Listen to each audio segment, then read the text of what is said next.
ఎవరిని కూడా పొలిటికల్గా వేధించాల ఇది ఈ విషయంలో తనిచ్చే పథకాల విషయంలో అన్ని బాధ్యతలు తీసుకున్నాడు అతను. మనం ఓడగొట్టారు. అదే ఇప్పుడు చంద్రబాబు నాయుడు కొంతమందికి తీసేస్తాడు పెన్షన్లు, అదేమంటాడు అనర్హులు వాళ్ళు దొంగలు అంటాడు, అదే వాడు దొంగలు అంటాడు, లేకపోతేనేమో రేషన్ కార్డులు పీకేస్తామంటాడు, ఇంకోటి చెప్తా ఉంటాడు, భయపెడతా ఉంటది వాళ్ళ పత్రికలు. భయపెట్టిన టైంలో చంద్రబాబు నాయుడు కాపాడుతున్నాడు మనకి దేవుడు. అంటే ఇక్కడ నొప్పి తెలియజేస్తున్నాడు ఈయన.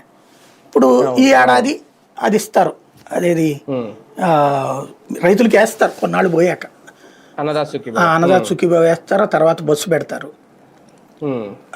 ఇకపోతే ఇక ఆ మహిళలు 1800 ఎగిరిపోయినట్టే. కానీ ఒకటిసారి ఇక్కడ ఓకే, విద్యాశాఖ మంత్రిగా నారా లోకేష్ గారు ఉన్నారు కాబట్టి తల్లికి వందనం మరి ఆయన మాట్లాడేమైనా రిలీజ్ చేయించుకున్నారా, అది వేసేసారు అనేది అందులో కూడా లోపాలు ఉన్నాయి. కానీ అదే విద్యాశాఖలో విద్యా దీవెన, విద్యా వసతి దీవెన ఈ రెండూ కూడా ఇప్పుడు గల్లంతేనే సార్. నిన్న నాగార్జున యూనివర్సిటీలో ఒక ఇష్యూ జరిగిందట. ఇప్పుడు బీఫార్మసీ కంప్లీట్ చేసుకున్న స్టూడెంట్స్ రేపు 25వ తేదీలోపు ఎంఫార్మసీ కౌన్సిలింగ్కి వెళ్ళాలి. వీళ్ళు ఏం చేశారు, 2 ఏళ్లుగా ఈ విద్యా దీవెన, విద్యా వసతి దీవెన వెయ్యకపోవడం వల్ల దాదాపు ఒక్కో స్టూడెంట్ 45,000 రూపాయలు ఇప్పుడు ఫీజు చెల్లిస్తే కానీ ఆ మెమో కానీ ఓడీ కానీ ఇవ్వడానికి వాళ్ళు